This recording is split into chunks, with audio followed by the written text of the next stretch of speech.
Weni Jalup Commissioner Mam Sambweni Lotiatia Kipkech ogolo siem ne apisas ma pogo chiemb kony kowacho ni moko kuomgi timo mibadhi e pok kony manono ma ichiwo kod piny owacho.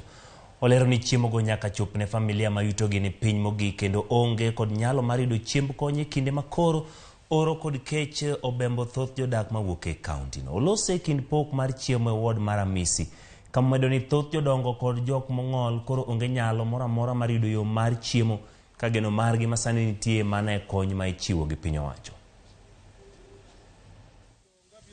Nufaika pia na wasiteseke. Sio? Wanini wameondoka? Ikwende shirika wameenda. Nyande kaile. Sasa kaile tena katunji.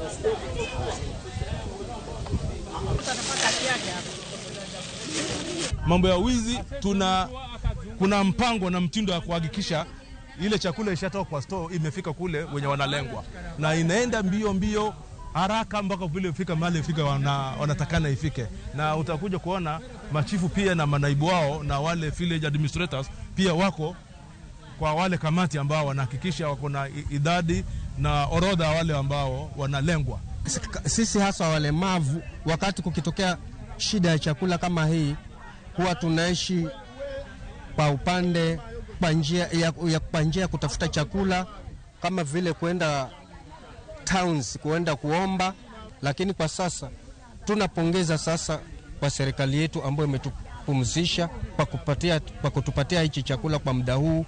Beneficiaries tunajua ni wengi, lakini kulingana na chakula tulichopata tumeweza kufikia beneficiaries 1800 ambao Karamisi wadi tuko na beneficiaries 500, Kinondo beneficiaries 500, Ukunda beneficiaries 400, Bongo Gombato beneficiaries 400.